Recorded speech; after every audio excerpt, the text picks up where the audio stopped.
देखो स्टार्ट है solution. Solution किसे कहते हैं? सॉल्यूशन होता है एक्चुअल में, सॉल्यूशन की डिफाइन होती है होमोजीनियस मिक्सचर ऑफ टू और मोर कंपोनेंट। ये होता है आपका homogeneous mixture. Homogeneous mixture of two और मोर कंपोनेंट, टू और मोर कंपोनेंट, इसे कहते हैं सॉल्यूशन। ठीक है, होमोजीनियस मिक्सचर ऑफ टू और मोर कंपोनेंट। तो अब यहाँ पे इसके जनरली ये दो चीजों से मिलके बनता है। सॉल्यूशन होता है सॉल्यूट प्लस सॉल्वेंट। सॉल्यूशन किससे मिलके बनेगा? सॉल्यूट प्लस सॉल्वेंट से। तो जो मॉडर्न डिफाइन है इसकी, वो क्या है? सॉल्वेंट उसे कहेंगे जो लेसर अमाउंट में प्रेजेंट होता है, which is present in lesser amount. जो कम अमाउंट में प्रेजेंट होगा उसे कहेंगे सॉल्यूट, और which is present in larger amount. जो लार्जर अमाउंट में प्रेजेंट होता है उसे कहते हैं solvent. Lesser amount and larger amount. अब इसके बाद आता है आपके पास बाइनरी सॉल्यूशन किसे कहते हैं? तो बाई का मतलब होता है टू, ठीक है, जिसमें दो कंपोनेंट होंगे। अब दो कंपोनेंट कौन कौन से हो सकते हैं? Two component. ठीक है, दो कंपोनेंट कौन से होंगे? एक सॉल्यूट होगा, एक होगा सॉल्वेंट। एक हो जाएगा सॉल्यूट और दूसरा हो जाएगा सॉल्वेंट। इसे कहेंगे बाइनरी। जैसे एक आपने ले लिया शुगर और दूसरा ले लिया वाटर, दो चीज मिक्स कर दी तो बाइनरी सॉल्यूशन हो गया। या H2SO4 और दूसरा इसमें वाटर H2। कोई भी दो चीज अगर आपने मिक्स करी तो वो आपका बाइनरी सॉल्यूशन हो जाएगा। तो आप कई बार क्वेश्चन में सुनोगे कि दिस इज बाइनरी सॉल्यूशन, यानी इसमें दो कंपोनेंट प्रेजेंट। बाइनरी के बाद आता है टर्सरी।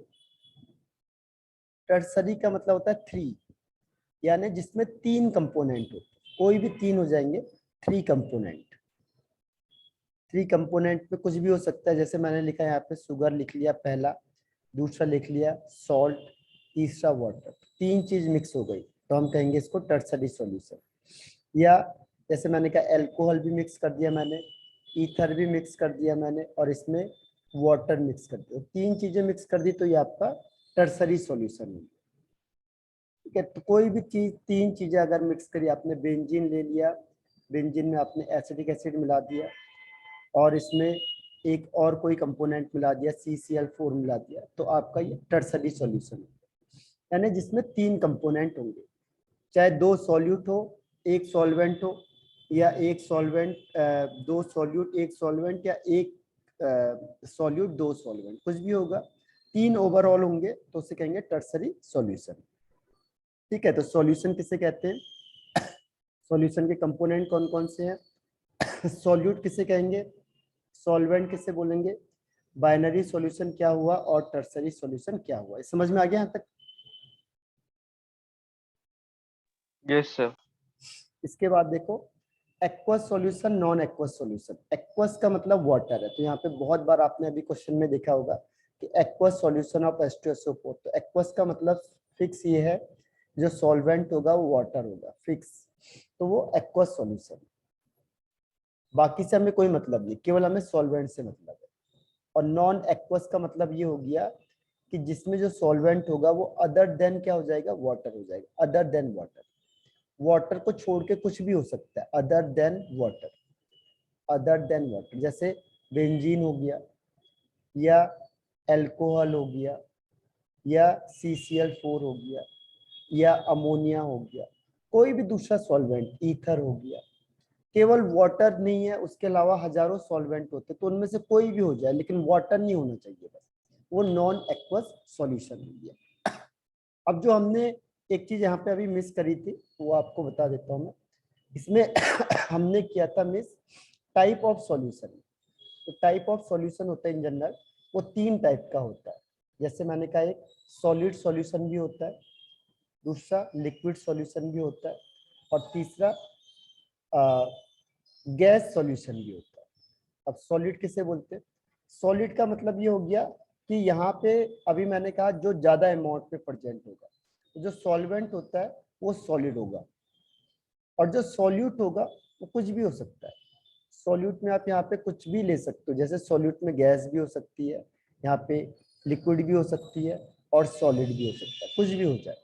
लेकिन जो सॉल्वेंट होगा वो यानी ज्यादा अमाउंट में कौन प्रेजेंट होगा, सॉलिड, तो हम उसे कहेंगे सॉलिड सॉल्यूशन, कि ज्यादा अमाउंट में सॉलिड होगा प्रेजेंट। जैसे आपने बम देखा होगा, उसके अंदर गैस भरी होती है थोड़ी बहुत, जिससे वो फूल जाता है, CO2 गैस, तो वो आपका किस में आ जाएगा, सॉलिड सॉल्यूशन में आ जाएगा। सॉलिड सॉलिड में जिसमें दोनों सॉलिड होंगे, जैसे जैम स्टोन वगैरह हो गया, तो जहां सॉलिड ज्यादा होगा, लिक्विड सॉलिड में यानी कि जिसमें सॉलिड ज्यादा होगा, लिक्विड थोड़ी सी अमाउंट में होगा, तो ये आपका सॉलिड सॉल्यूशन होगा। ऐसे लिक्विड सॉल्यूशन किसे कहेंगे, जिसमें सॉल्वेंट होगा वो लिक्विड होगा।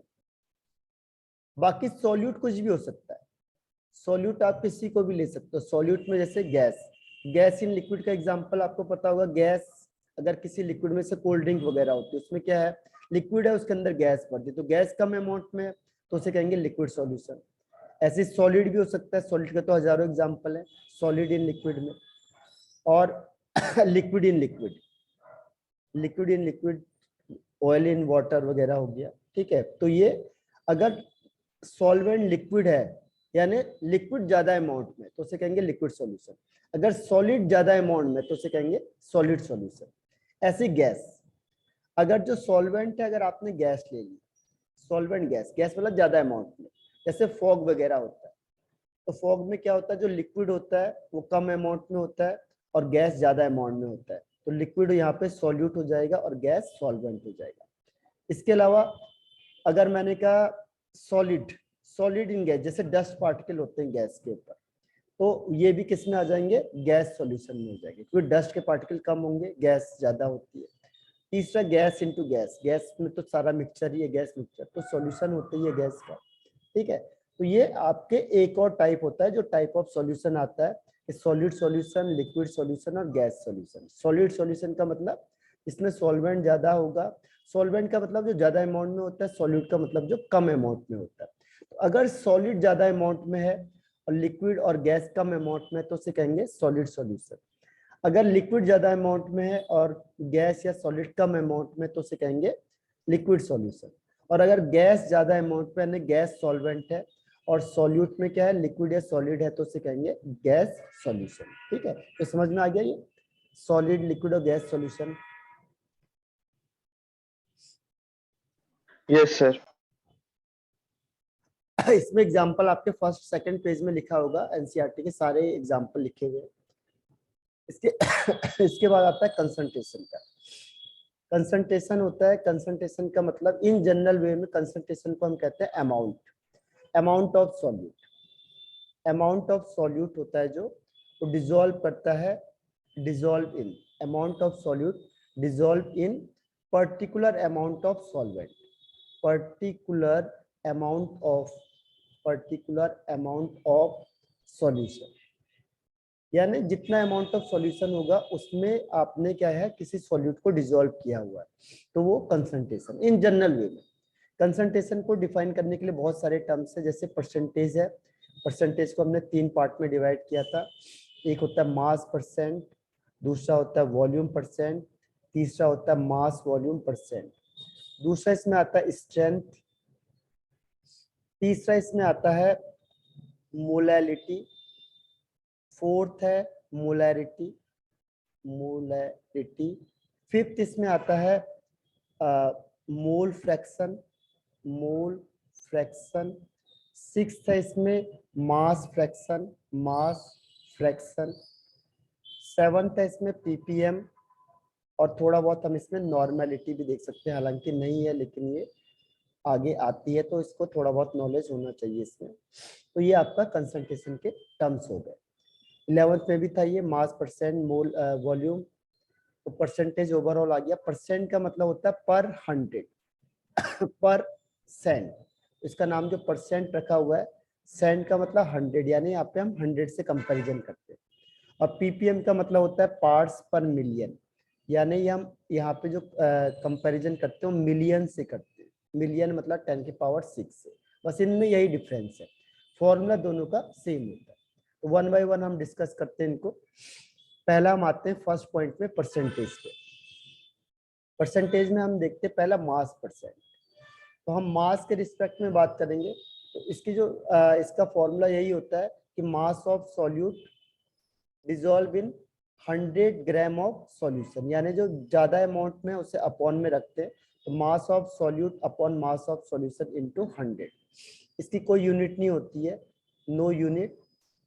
और इसको जनरली हम यहाँ पे कैसे देखते हैं, जैसे मैंने लिखा 98% एक्वस H2SO4, और यहाँ पे लिख देंगे बाई मास, या फिर ब्रैकेट में लिखते हैं W/W। तो W का मतलब वेट। इसका मतलब ये हुआ, इसका मतलब हुआ कि 98 ग्राम H2SO4 है जो ये डिजोल्व है 100 ग्राम ऑफ सॉल्यूशन। तो सॉल्यूशन का वेट हमें पता चल गया 100 ग्राम, और सॉल्यूट का वेट पता चल गया हमें H2SO4 का 98 ग्राम। और एक्वस लिखा है तो वाटर कितना होगा इसमें, तो वाटर हो जाएगा 100 माइनस 98 यानी 2 ग्राम। तो इस सारी इंफॉर्मेशन हमें पता चल जाती है इस परसेंटेज से, ठीक है। और बाकी अगर हमें परसेंटेज निकालना है तो सॉल्यूट को ऊपर रखो, सॉल्यूशन नीचे, और 100 से मल्टीप्लाई कर दो। सेकंड, इसमें इसको डिनोट किससे करते हैं, W/W से या बाई मास से। क्वेश्चन में लिखा होगा बाई मास या W/W, या अगर क्वेश्चन में कुछ भी नहीं लिखा है तो इसका मतलब मास परसेंटेज ही गिवन है। अगर कुछ भी नहीं लिखा है तो आपको फिक्र नहीं करना है, उसका मतलब वो मास परसेंट ही दिया हुआ है। अब इसमें सेकंड आता है वॉल्यूम परसेंट। तो वॉल्यूम परसेंट भी सेम होता है, बस मास की जगह पे हम वॉल्यूम वर्ड लिख लेते हैं। तो volume of solute upon volume of solution into 100, volume of solute into volume of solution into 100, ये वॉल्यूम परसेंटेज हो गया। इसकी भी कोई यूनिट नहीं होती है, लेकिन इसको कैसे देखेंगे हम लोग, तो यहाँ पे लिखा होगा बाय वॉल्यूम। जैसे इसमें लिखा होता है बाय मास, यहाँ पे लिखेंगे बाय वॉल्यूम या V/V। जैसे सेम लिख दिया आपको 98% एक्वस H2SO4, और ब्रैकेट में लिख दिया V/V। इसका मतलब क्या होगा, अब इसका मतलब बदल जाएगा, वर्डिंग सेम थी लेकिन मीनिंग चेंज हो जाएगा। तो यहाँ पे हो जाएगा 98 ml, वॉल्यूम ml में आता है H2SO4, इसको डिसॉल्व करेंगे 100 ml ऑफ सॉल्यूशन में, और वाटर का वॉल्यूम कितना होगा, वाटर हो जाएगा 100 माइनस 98 यानी 2 ml। तो ये वैल्यू चेंज हो गई। अब ये 98 ग्राम और 98 ml सेम नहीं होते, ये डिफरेंट होंगे, तो ये दोनों अलग अलग वैल्यूज आते। तो ये वॉल्यूम परसेंटेज का एग्जांपल है। अब इसमें थर्ड पॉइंट आता है आपके पास, third is mass volume percentage. Mass volume percentage, mass volume percentage का मतलब क्या हुआ, तो पहले मास लिखा है फिर वॉल्यूम लिखा है, यानी मास ऑफ सॉल्यूट, पहले मास लिखा होगा तो सॉल्यूट का मास पहले, डिवाइडेड बाय वॉल्यूम नीचे लिखा है तो volume of solution, volume of solution into 100, volume of solution into 100। ये हो गया मास वॉल्यूम परसेंटेज। ठीक है, तो अब यहाँ पे क्या आएगा देखो, अब यहाँ पे आ जाएगा, इसको किससे डिनोट करेंगे, इससे डिनोट करते हैं W/V से। W/V यानी ऊपर वाला मास नीचे वाला V, या फिर लिखा होगा by mass volume, by mass volume. अब देखो स्टेटमेंट में सेम लिखूंगा लेकिन मीनिंग चेंज हो जाएगा। जैसे मैंने यही लिखा 98% एक्वस H2SO4, और ब्रैकेट में लिख दिया W/V। तो जैसे मैंने लिखा अब इसका मीनिंग चेंज हो जाएगा। इसका मीनिंग क्या होगा, 98 ग्राम H2SO4 डिजोल्व है 100 ml ऑफ सॉल्यूशन। तो अब मैं यहाँ से वाटर का वेट नहीं निकाल सकता, तो यहाँ पे क्वेश्चन में क्या दिया होगा आपको, डेंसिटी दी होगी। क्वेश्चन में डेंसिटी जरूर दी होगी, जैसे इसकी डेंसिटी 1.5 ग्राम पर ml। तो मैं क्या करूंगा, density is equal to mass upon volume होता है। अब मुझे मास चाहिए तो इसको मल्टीप्लाई कर देंगे, mass is equal to density into volume. ध्यान रखना डेंसिटी से सॉल्यूशन के वॉल्यूम को मल्टीप्लाई करना है, कभी भी सॉल्यूट को मल्टीप्लाई मत करना। सॉल्यूशन 100 है, डेंसिटी 1.5 है, तो मल्टीप्लाई करके आ गया 150 ग्राम। अब देखो ग्राम में चेंज हो गया, अगर आप इसको माइनस करते तो आंसर गलत आ जाता। ठीक है, तो इसमें डेंसिटी का ध्यान रखना, डेंसिटी दी होगी। तो अब यहाँ पे वाटर का जो वेट आएगा वो आएगा आपका 150 माइनस 98 यानी 52 ग्राम वाटर आ गया। और अगर मैंने कहा सॉल्यूशन का वेट बताओ, तो जो सॉल्यूशन का वेट आएगा वो आएगा आपका 150 ग्राम, 100 नहीं आएगा। तो तभी मैंने कहा था ml और इसमें फर्क है, ml में 100 ml और ग्राम में 150 ग्राम। तो डेंसिटी आपके आंसर को चेंज कर देती है। तो इसमें डेंसिटी जरूर गिवन होती है। वाटर की डेंसिटी कभी गिवन नहीं होती, क्योंकि वाटर के केस में डेंसिटी 1 होती है। तो वाटर के केस में ध्यान रखना, डेंसिटी कभी गिवन नहीं होगी। वाटर के केस में जितना होगा 20 ml अगर वॉल्यूम है तो 20 ग्राम ही मास होगा, केवल इन केस ऑफ वाटर, बाकी में ऐसा नहीं होगा। ठीक है, तो ये तीनों आपका परसेंटेज वाला हो गया। समझ में आया ये परसेंटेज वाला? Yes sir. अब देखो इसके आगे हम स्ट्रेंथ में, स्ट्रेंथ को क्या करना है। स्ट्रेंथ आपका सिंपल सा है, स्ट्रेंथ भी आपका परसेंटेज जैसे ही है, मास अपॉन वॉल्यूम जैसे ही है परसेंटेज। बस डिफरेंट क्या है यहाँ पे, डिफरेंट यहाँ पे ये है कि इसमें होता है mass of solute in gram, solute gram में ही होना चाहिए। और यहाँ पे वॉल्यूम ऑफ सॉल्यूशन उसमें भी यही था इससे पहले वाले में, बट डिफरेंट क्या है, यहाँ पे लीटर में होना चाहिए, वहां पे ml में हो जाता है।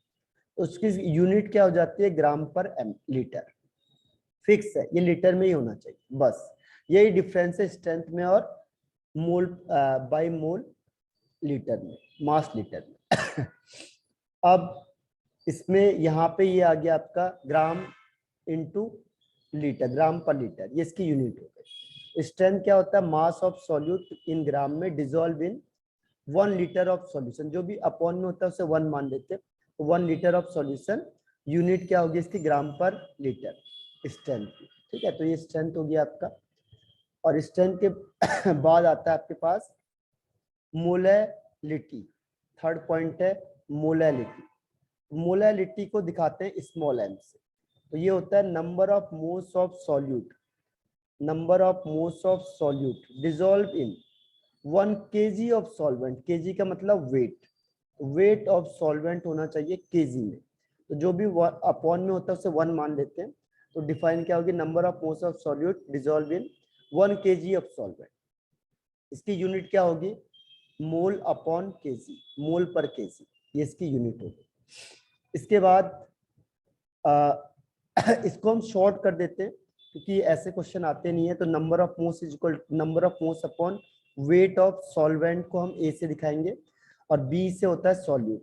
तो इसको चेंज कर दो, W B upon M B हो जाएगा इंटू डब्ल्यू ए। अब केजी में कभी क्वेश्चन नहीं होता, ग्राम में आता है। ग्राम में चेंज करने के लिए 1000 से डिवाइड करेंगे, ये ऊपर चला जाएगा तो इंटू 1000 हो जाता है। तो ये आपका फॉर्मूला बन जाता है सिंपल फॉर्म में, डब्ल्यू बी मतलब weight of solute into 1000 upon M B मतलब molar mass of solute into weight of solvent in gram. अब ग्राम में आप लिख सकते हो क्योंकि 1000 से डिवाइड कर दिया। तो ये आपको फॉर्मूला हो जाएगा, फॉर्मूला से न्यूमेरिकल क्वेश्चन आते हैं। तो ये आपका हो गया, यूनिट है मोल पर केजी, और ये आपका यहां तक समझ में आ गया।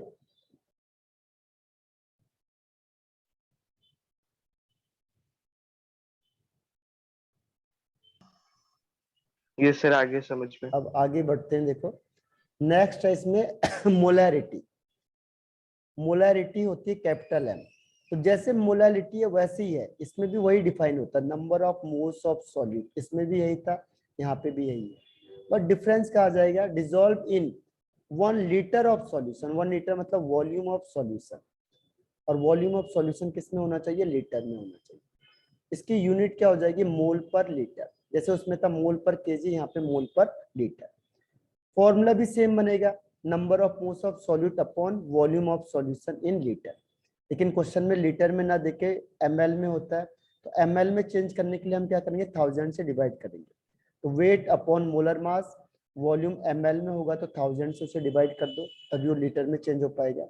ये यहाँ मल्टीप्लाई हो जाएगा, W B into 1000 upon M B into volume. अब आप ml में लिख सकते हो।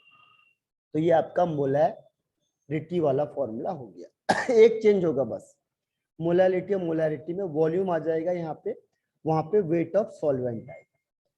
इसीलिए किसकी वैल्यू ज्यादा आनी चाहिए, वॉल्यूम ज्यादा होता है, तो जो मोलैरिटी होती है जनरली उसकी वैल्यू कम आती है, और मोलैरिटी की ज्यादा होती है। क्यों, क्योंकि यहाँ पे जो वेट ऑफ सॉल्वेंट है कम है, तो डिनोमिनेटर में कम होगा तो ये वैल्यू ज्यादा हो जाएगी। तो इसीलिए जो मोलैरिटी होती है उसकी वैल्यू थोड़ी सी ज्यादा होगी मोलैरिटी से। ठीक है, और ये टेम्परेचर डिपेंडेंट होता है, क्योंकि इसमें वॉल्यूम आता है, जहां पे भी वॉल्यूम आएगा वो क्या होता है, टेम्परेचर डिपेंडेंट, यानी टेम्परेचर से कम ज्यादा हो सकता है, क्योंकि यहाँ पे वॉल्यूम यूज किया हुआ है। टेम्परेचर से वॉल्यूम कम ज्यादा हो सकता है, इसीलिए ये टेम्परेचर डिपेंडेंट क्वांटिटी होती है। अब इसमें इसके पॉइंट आते हैं, कैसा, उसमें भी ऐसे ही था, यहाँ पे हम एक साथ बता देंगे ऑन डाइल्यूशन। अगर हम किसी चीज को डाइल्यूट कर रहे हैं, डाइल्यूट का मतलब addition of water, addition of water, dilution का मतलब होता है जब हम उसमें वाटर ऐड करेंगे। तो वाटर ऐड करने से क्या होगा, जैसे एक सॉल्यूशन ये है, इसकी मोलैलिटी क्या हो गई m1, वॉल्यूम क्या हो गया v1, इसमें मैंने क्या किया वाटर ऐड कर दिया। तो वाटर ऐड करने से सीधी सी बात है इसकी कंसंट्रेशन चेंज हो जाएगी। तो चेंज होने के बाद कितनी हो गई, तो सपोज इसकी मोलैलिटी हो गई m2, वॉल्यूम हो गया v2। तो इसके लिए जो फॉर्मूला बनता है वो बनता है m1v1 is equal to m2v2। कब, जब हमने इसमें वाटर डिजोल्व कर दिया, वाटर ऐड करेंगे तो वाटर ऐड करने के बाद क्या होगा, जो v2 होगा ये क्या होगा v1 प्लस जितना हमने वाटर ऐड किया वो आपका v2 में हो जाएगा। और डायरेक्ट आपको v2 भी लिखा जा सकता है, तो आपको क्वेश्चन में पढ़ना पड़ेगा कि डायरेक्ट v2 दिया है या वाटर आपको अलग से लिखा हुआ। तो ये ऑन डाइल्यूशन हो गया, यानी एडिशन ऑफ वाटर इस तरीके से होगा। तो वाटर एडिशन में होगा m1v1 is equal to m2v2। अब इसमें एक और स्टेप आता है, तीसरा स्टेप क्या आता है कि अगर आपने दो सॉल्यूशन ले लिया, एक की मोलैलिटी m1 और वॉल्यूम v1, दूसरे की मोलैलिटी हो गई m2 और वॉल्यूम v2, इसका m2 और यहाँ पे v2, आपने इन दोनों को मिक्स कर दिया। मिक्स करने से क्या होगा, अब जो सॉल्यूशन बनेगा उसकी मोलैलिटी सपोज m3 है, लेकिन वॉल्यूम क्या होगा, वॉल्यूम तो इन दोनों का प्लस ही होगा, तो वॉल्यूम v3 होगा, v3 मतलब v1 प्लस v2। इसके लिए फॉर्मूला क्या बनता है, इसके लिए बनता है m1v1 plus m2v2 is equal to m3 v3 की जगह पे हम लिख सकते हैं v1 प्लस v2, ये अपॉन में चला जाएगा। तो m3 कितना आ जाएगा, m3 आ जाएगा m1v1 plus m2v2 upon v1 plus v2। ठीक है, ये आपका फॉर्मूला हो गया। तो ये कब होगा, जब है, अगर आपको यहाँ पे 3 दे दिए तो तीनों को ऐड कर दो, अगर यहाँ पे तीसरा भी दे दिया कोई m4v4 दे दिया तो आप सबको ऐड करते जाओगे जितने होंगे। अभी तो हम 2 का ही जनरल बताते हैं, अगर 3 हो गए तो 3 को ऐड कर दो, 4 हो गए तो 4 को ऐड कर दो, तो वो यहाँ ऐड हो जाएगा। ठीक है, अगर 3 होंगे तो तीनों को ऐड कर दो, m1v1 plus m2v2 plus m3v3 is equal to m4 जो सबका मिला के आया, और यहाँ पे volume v1 plus v2 plus v3। ठीक है, जनरली आपके पास 2 ही होते हैं तो इसलिए हम 2 का ही दिखाते हैं, कितने भी हो सकते हैं उन सबको हम ऐड करते चले जाएंगे। तो ये आपका मोलैरिटी कंप्लीट हो गई। यहाँ तक समझ में आ गया मोलैरिटी।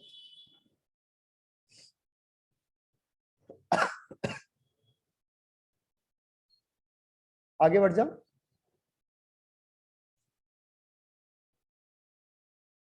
Yes sir.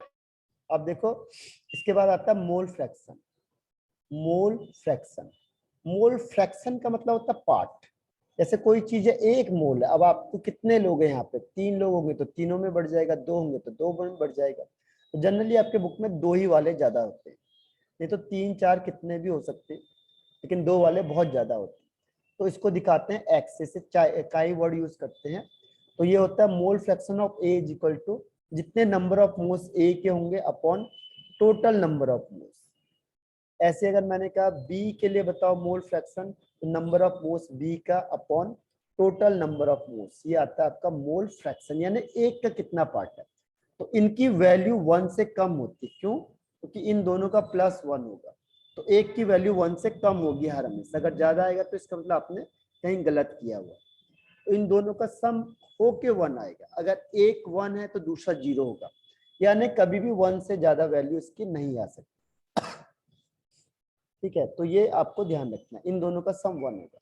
लेकिन अगर आपको मोल फ्रैक्शन दिया हुआ है, जैसे मैंने कहा कि वाटर का मोल फ्रैक्शन दे दिया आपको 0.8 और बोल दिया आपको मोलैलिटी निकालो या मोलैरिटी निकालो, ठीक है, वाटर का इन अल्कोहल, तो आपको क्या करना है कि जितना मोल फ्रैक्शन दिया हुआ है वाटर का, अल्कोहल का 0.2 हो जाएगा। इसी को नंबर ऑफ मोल्स भी मान सकते हो आप। अगर मोल फ्रैक्शन आपको दिया हुआ है क्वेश्चन में तो आप इसको नंबर ऑफ मोल्स भी मान सकते हो। तो number of moles of water आपको दे दिया, ये भी number of moles of alcohol आपको दे दिया। इससे आपको मोलैरिटी कोई भी चीज आराम से निकल जाए। तो ये ध्यान रखना, अगर क्वेश्चन में दिया होगा कभी भी मोल फ्रैक्शन और कोई और चीज निकालनी है तो आपको ध्यान रखना जितना मोल फ्रैक्शन होगा आप उसको क्या मान सकते हो, नंबर ऑफ मोल्स एज्यूम कर सकते हो। तो इससे आपके क्वेश्चन आराम से बन जाएंगे। तो ये मोल फ्रैक्शन भी आपका कंप्लीट हो गया। फ्रैक्शन का मतलब पार्ट। अगर 3 लोग हो गए, सपोज मैंने कहा 3 है, ए बी सी, अब बताओ नंबर ऑफ मोल्स। तो आपको सबसे पहले नंबर ऑफ मोल्स बताने पड़ेंगे किसके कितने। जैसे मैंने कहा इसके नंबर ऑफ मोल्स ए, इसके बी, इसके सी। तो मोल फ्रैक्शन ए का कितना होगा, तो जितने नंबर ऑफ मोल्स ए के होंगे upon total number of moles, यानी उनको प्लस कर। ऐसे मैंने कहा मोल फ्रैक्शन बी का बताओ, तो mole number of moles B का upon total number of moles. ऐसे मैंने कहा मोल फ्रैक्शन सी का बताओ, तो number of moles C upon total number of moles. ठीक है, टोटल नंबर ऑफ मोल्स। तो ये और इन तीनों का सम 1 होगा। वही कॉन्सेप्ट है, लेकिन आपके बुक में जनरली हम कितना देखते हैं, 2 ही देखते हैं बस, इसीलिए सारे आंसर 2 के बेस पे बनते हैं। तो ये मोल फ्रैक्शन हो गया। अब मोल फ्रैक्शन के बाद आता है मास फ्रैक्शन। मास का मतलब मास के टर्म्स में देखेंगे। सपोज मैंने कहा 2 कंपोनेंट ए और बी है, तो इसका मास हो गया डब्ल्यू ए, इसका मास हो गया डब्ल्यू बी। तो mole fraction of A is equal to weight of A upon total weight. वही है बस, यहाँ पे मास है तो ये मास के टर्म्स में आ जाएगा। ऐसे ये बी इज इक्वल टू क्या होगा, weight of B upon total weight. और इसमें भी क्या होगा, इन दोनों का सम 1 आएगा, इन दोनों का सम 1 आ जाएगा। ठीक है, तो जैसे मोल फ्रैक्शन है वैसे मास फ्रैक्शन है। बस जहाँ पे मोल्स लिखा था वहां पे मास लिखना पड़ेगा बस, और कोई नहीं है, बाकी कोई फर्क यहाँ पे नहीं है। बस जो हमने फर्क था उसको यही लिख दिया है। तो ये आपका हो गया मोल फ्रैक्शन का। अब मोल और मास फ्रैक्शन के बाद आता है पीपीएम। पीपीएम का मतलब पार्ट्स पर मिलियन। बस हमने क्या करना है, टोटल सॉल्यूशन मिलियन में होना चाहिए। तो ये कब हम यूज करते हैं, जब जो सॉल्यूट है उसकी क्वांटिटी बहुत ज्यादा स्मॉल होती है, तो हम मिलियन से कंपैरिजन करते हैं। क्यों, क्योंकि इसका मतलब बहुत कम क्वांटिटी है। तो इसका फॉर्मूला भी जैसा परसेंटेज का होता है वही फॉर्मूला होता है, mass of solute upon mass of solution into 10 की पावर 6, यानी 1 मिलियन से कंपैरिजन करते हैं। इसकी भी कोई यूनिट नहीं होती है, क्योंकि ये भी मास है, ये भी मास है, कैंसिल आउट हो जाएगा। ये भी ग्राम में, ये भी ग्राम में, दोनों कैंसिल आउट होंगे, तो इसकी कोई यूनिट नहीं होती। तो हम पीपीएम से जनरली उसे दिखा देते हैं, नो यूनिट। इसको तो इसका कितना हो जाएगा कि amount of solute dissolve in 1 million parts by weight of solution. तो वेट ऑफ सॉल्यूशन मिलियन में होना चाहिए, और ये कितना अमाउंट उसमें डिजोल्व किया गया ये पीपीएम में आ जाता है। ठीक है, और इसकी कोई यूनिट नहीं होती। तो ये आपका फॉर्मूला हो गया पीपीएम। इसके बाद आता है नॉर्मेलिटी। नॉर्मेलिटी इन जनरली क्या होता है, नॉर्मेलिटी होता है कि number of gram equivalent of solute, number of gram equivalent of solute dissolve in dissolve in 1 litre of solution, 1 litre of solution. इसे n से दिखाते, तो इसका n इज इक्वल टू क्या हो जाएगा, इसका n होता है number of gram equivalent, number of gram equivalent, number of gram equivalent of solute up divided by volume of solution, volume of solution. ठीक है, इसकी यूनिट क्या हो जाएगी, इसकी यूनिट क्या होती है, ग्राम इक्विवेलेंट। यहाँ पे जैसे मोल लिखा था हमने, यहाँ पे मोल नहीं आएगा, यहाँ पे आएगा gram equivalent upon litre. Gram equivalent upon litre इसकी यूनिट हो जाती है, ये unit.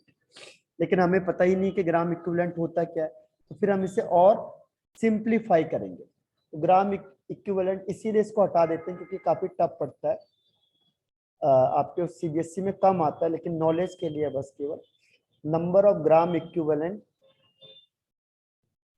Equivalent of solute is equal to होता है गिवन मास, इतना आपका मास गिवन है, upon equivalent weight, equivalent wait.